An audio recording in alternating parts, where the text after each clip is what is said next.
चलिए शुरू करते हैं आज की क्विज के पहले सवाल से। पहला सवाल है the temporary insurance certificate issued to the customer before issuing the insurance policy is known as. यानी इंश्योरेंस पॉलिसी जो फाइनल इंश्योरेंस पॉलिसी है वो बनाने से पहले कस्टमर को एक टेम्पररी इंश्योरेंस सर्टिफिकेट दिया जाता है, उसको क्या बोला जाता है? क्या उसको पॉलिसी बॉन्ड बोला जाता है? क्या उसको पॉलिसी लेटर बोला जाता है? क्या उसको कवर नोट बोला जाता है? क्या उसको पॉलिसी एक्नॉलेजमेंट बोला जाता है या फिर पॉलिसी नोटिस बोला जाता है? जो टेम्पररी इंश्योरेंस सर्टिफिकेट दिया जाता है कस्टमर को पॉलिसी इशू करने से पहले, उसको बोला जाता है कवर नोट। काफ़ी इंपॉर्टेंट सवाल है और एग्जाम में आने के भी चांसेस काफ़ी ज़्यादा है। तो कवर नोट इसका आंसर रहेगा। Temporary insurance document certificate is a cover note before issuing the insurance policy. ठीक है, चलिए आगे बढ़ते हैं।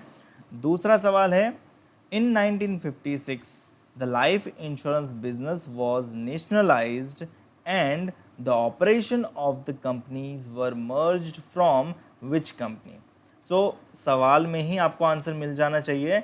1956 में लाइफ इंश्योरेंस बिजनेस को नेशनलाइज किया गया and the operation of the companies, यानी इस कंपनीज का ऑपरेशन मर्ज कर दिया गया किस कंपनी में से?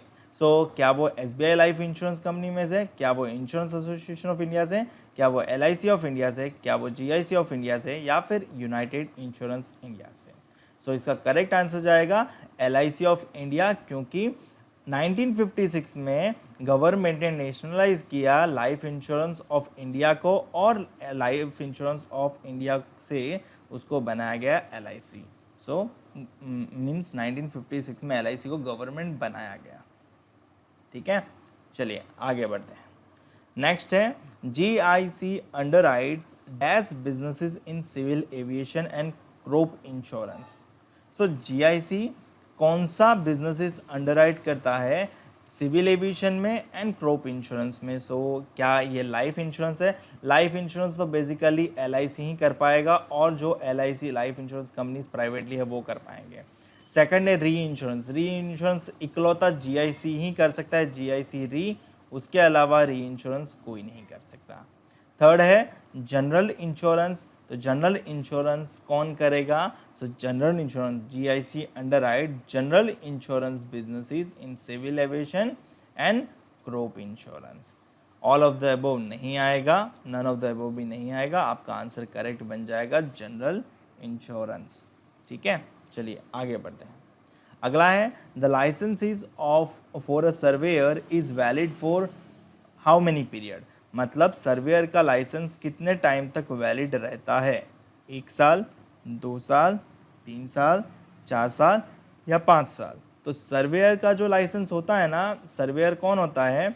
सर्वेयर वो बंदा होता है, मतलब आप मान लो कि आपने मोटर पॉलिसी ली है, ठीक है, मोटर इंश्योरेंस आपने लिया है, आपकी जो मोपेड है या फिर कार है, कार का इंश्योरेंस आपने लिया है। अब मान लो कि कार में कोई डैमेज होता है, ठीक है, डैमेज हुआ तो आपने इंश्योरेंस क्लेम किया, ठीक है, अगर आपने पॉलिसी ली है तो आपने इंश्योरेंस क्लेम किया, तो क्लेम करने के बाद एक सर्वेयर अपॉइंट होगा, वो आपके डैमेज का सर्वे करेगा। एक पर्सन आएगा, आपकी कार का डैमेज चेक करेगा और उसका एस्टिमेट भी निकालेगा। तो सर्वेयर जो बनते हैं वो बंदे का लाइसेंस कितने टाइम तक वैलिड होता है? तो वो 5 साल तक वैलिड होता है। ठीक है, बढ़ते हैं अगले सवाल की ओर। अगला सवाल है what does a referral arrangement allow? Referral का वर्ड आप सबको पता होगा। रेफरल अरेंजमेंट का अलाउ मतलब क्या होता है? पहला ऑप्शन है sale of insurance products in the premises of the referral company. मतलब हमारी रेफरल कंपनीज होती है उसमें इंश्योरेंस प्रोडक्ट सेल करना, इसका मतलब होता है। या फिर दूसरा ऑप्शन है अंडरटेक इंश्योरेंस रिलेटेड एक्टिविटीज़ इन रेफरल कंपनी, मतलब इंश्योरेंस रिलेटेड एक्टिविटीज़ करी जाती है रेफरल कंपनीज में। क्या इसका आंसर ये रहेगा? या फिर थर्ड ऑप्शन है sharing of database of the customer of the referral company. Referral company के साथ डेटाबेस शेयर किया जा सकता है कंपनीज के कस्टमर का, ठीक है। या फिर ऊपर दिए गए सारे ऑप्शन। इसका करेक्ट आंसर जाएगा रेफरल, मतलब किसी को रेफरल देना।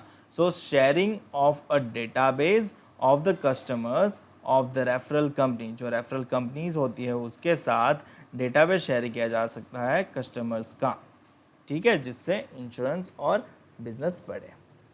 बढ़ते हैं अगले सवाल की ओर, और अगला सवाल है in case of revival of a lapsed policy the contract is treated as. Revival मतलब वापस से शुरू करना, वापस से उसको चालू करना, और लैप्स्ड मतलब जो जिसकी एंड डेट ख़त्म हो गई है और उसके बाद आप वापस उसको स्टार्ट करना चाहते हो। जैसे कि अगर मान लो मैंने थर्ड पार्टी पॉलिसी ली हुई है मेरी बाइक के लिए और वो ख़त्म होनी थी 1 जनवरी 2023 को, ठीक है, और मैं अगर 1 जनवरी इस तारीख को ख़त्म होनी है, एक्सपायर होनी है, और मैं अगर इसको 1 जनवरी या फिर उसी दिन रिन्यू नहीं करता और मैं सोचता हूँ कि 10 जनवरी को कराऊंगा या फिर 1 फरवरी को करवाता हूँ, सो वो क्या हो गया, लैप्स्ड हो गया, क्योंकि मैंने कंटिन्यूटी नहीं रखी। सो इसको बोला जाता है lapsed policy. So lapsed in case of revival मतलब अब मुझे मान लो 1 फरवरी को ये पॉलिसी वापस चालू करनी है, मतलब यही पॉलिसी चालू करनी है, तो उसको लैप्स्ड पॉलिसी माना जाएगा और उसको रिवाइवल करने के लिए वो कॉन्ट्रैक्ट कैसे ट्रीट किया जाएगा। सो पहला ऑप्शन है continuation of the old contract, दूसरा ऑप्शन है it is treated as a new contract, तीसरा ऑप्शन है depends on the insurer may treat as old or new contract as per its policy, चौथा option है lapsed policy cannot be revived। तो चौथा option तो सीधा हट जाता है, ऐसा कभी नहीं होगा, lapsed policy भी रिवाइव तो हो ही सकती है। उससे पहले वाला ऑप्शन है depends on the insurance may treat as a old और new contract as per the policy, ऐसा भी नहीं होता, इंश्योरर पे डिपेंड नहीं होता, उसकी एक प्रॉपर गाइडलाइन ही होती है। Continuation of the old contract, जी नहीं, कंटिन्यूएशन ऑफ ओल्ड कॉन्ट्रैक्ट नहीं रहेगा। मान लो 1 जनवरी को आपका इंश्योरेंस खत्म हुआ और मान लो कि 25 जनवरी का आपकी बाइक का एक्सीडेंट हुआ और आप वापस चालू करना चाहते हो 1 फरवरी से ताकि आपको ये क्लेम मिल जाए, तो ऐसा भी नहीं किया जा सकता। मतलब it was treated as a new contract, यानी आपका वापस से इंस्पेक्शन किया जाएगा और अगर कहीं पे दिक्कत है तो आपको वो मेंशन करना रहेगा। सो आपका आंसर आएगा it is treated as a new contract. हमारा अगला सवाल है which intermediary has to maintain a professional indemnity insurance, किस इंटरमीडियरी ने मेंटेन किया है प्रोफेशनल इंडेमनिटी इंश्योरेंस। सो क्या इंश्योरेंस ब्रोकर मेंटेन करता है, क्या कंपोजिट एजेंट मेंटेन करता है, क्या सर्वेयर मेंटेन करता है, या फिर कॉर्पोरेट एजेंट मेंटेन करता है, या फिर मेडिकल एग्जामिनर मेंटेन करता है। सो कौन सी इंटरमीडियरी, ये सारी इंटरमीडियरी है, और इंटरमीडियरी में एफडीआई लिमिट क्या है, मैंने आपको लास्ट सेशन में बताया था, इंटरमीडियरी में एफडीआई लिमिट हो गई है 100%, ठीक है, and to maintain professional indemnity insurance. तो प्रोफेशनल इंडेमनिटी इंश्योरेंस कौन सी इंटरमीडियरी मेंटेन करती है, तो इसका करेक्ट आंसर रहेगा इंश्योरेंस ब्रोकर के पास इसका मेंटेनेंस रहेगा, ठीक है। चलिए आगे बढ़ते हैं हमारे अगले सवाल की ओर। What is the switching charges, switching मतलब स्विच करना, आप इसमें से इसमें जा रहे हो, स्विच कर रहे हो, ठीक है, या फिर इसमें से इसमें जा रहे हो, अगेन स्विच कर रहे हो। सो स्विचिंग के चार्ज मतलब क्या होता है, ऑप्शन ए कह रहा है it is levied on the unit fund at the time of surrender, surrender करना मतलब जिस दिन आप बंद करवा रहे हो या फिर टाइम से पहले बंद करवा रहे हो, सरेंडर कर रहे हो इन शॉर्ट। नेक्स्ट है it is levied on the transfer of the monies from one fund to another. Third है it is levied on the unit fund at the time of part withdrawal, जब हम partly money अगर withdraw कर रहे हैं तो उस पर लगाया गया पैसा है।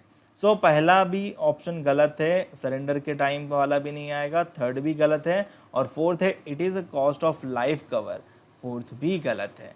हमारा करेक्ट आंसर होगा option B, it is a levied on the transfer of monies from one fund to another fund, यानी हम एक फंड में से अगर दूसरे फंड की स्कीम में जाना चाहते हैं तो जो ट्रांसफ़र करवाने का चार्ज होगा वो स्विचिंग चार्जेस बोला जाएगा। चलिए बढ़ते हैं अगले सवाल की ओर। अगला सवाल है premium received in advance not relating to the current accounting period to be disclosed separately under the head dash. So जो प्रीमियम है, प्रीमियम क्या होता है, अगर कोई यूज़र यानी कस्टमर कोई एक पॉलिसी खरीदता है तो उसके लिए जो अमाउंट पे करता है उसको बोला जाएगा प्रीमियम। ठीक है। सो प्रीमियम जो रिसीव्ड हुआ एडवांस में, मतलब मान लो कि आपकी पॉलिसी चालू होने वाली है 1 मई को, बट आपने पैसा 30 मार्च को ही पे कर दिया, एडवांस में पेमेंट अगर हमने कर दिया तो आपकी पॉलिसी तो चालू हो रही है 1 मई से, मतलब आपने 1 मई को जो पैसा देना था वो आपने दे दिया 30 मार्च को। तो 30 मार्च यानी फाइनेंशियल ईयर क्या होगा, प्रीवियस वाला होगा, और 1 में मतलब नेक्स्ट फाइनेंशियल चला जाएगा, क्योंकि 1 अप्रैल से फाइनेंशियल ईयर बदल जाता है। सो प्रीमियम रिसीव्ड हुआ जो 30 मार्च को, 31 मार्च को, वो एडवांस में काउंट होगा, जो रिलेटेड नहीं है करंट अकाउंटिंग पीरियड में। तो उसको कैसे डिस्क्लोज किया जाएगा, कौन से सेपरेटली हेड्स के अंडर उसको रखा जाएगा, क्या वो करंट एसेट में रखा जाएगा, क्या वो करंट लायबिलिटीज़ में रखा जाएगा, क्या वो फिक्स्ड एसेट में रखा जाएगा, क्या वो फिक्स्ड लायबिलिटीज़ में रखा जाएगा। सो बेसिकली इसको करंट लायबिलिटीज़ में रखा जाएगा। ठीक है, चलिए हमारे अगले और आज के आखिरी सवाल की ओर बढ़ते हैं। Dash is a micro insurance product. दिए गए में से कौन सा प्रोडक्ट माइक्रो इंश्योरेंस प्रोडक्ट है? क्या वो डॉग इंश्योरेंस है, क्या वो फायर इंश्योरेंस है, क्या वो क्रॉप इंश्योरेंस है, क्या वो मरीन इंश्योरेंस है, क्या वो मोटर इंश्योरेंस है? देखो, डॉग इंश्योरेंस नाम से ही पता चलता है कि डॉग के लिए लिया जाएगा। फायर इंश्योरेंस मतलब प्रॉपर्टी के लिए लिया जाता है, house hold properties, retail shops, godowns etcetera etcetera, जहाँ पे अगर आग लग जाती है तो आपको उसका क्लेम मिल सके। क्रॉप इंश्योरेंस मतलब आपकी फसल के लिए होता है। मरीन इंश्योरेंस मतलब आप जो समुद्र के मार्ग में के द्वारा जो माल सामान के हेरफेर करते हो उसके लिए होता है। और मोटर इंश्योरेंस आपके व्हीकल के लिए होता है, 2 wheeler, 4 wheeler, 3 wheeler and multi wheelers. ठीक है, तो इनमें से कौन सा इंश्योरेंस माइक्रो इंश्योरेंस की कैटेगरी में आता है? सो इनमें से आपका क्रॉप इंश्योरेंस है वो माइक्रो इंश्योरेंस की कैटेगरी में आता है, तो आपका करेक्ट आंसर होगा क्रॉप इंश्योरेंस। ठीक है, सो मुझे उम्मीद है कि आपको मज़ा आ रहा होगा, और ऐसे और क्विज़ेस देखते रहने के लिए आप हमारे चैनल को सब्सक्राइब कर सकते हो और कमेंट में आपका फीडबैक बता सकते हो। मिलते हैं अगले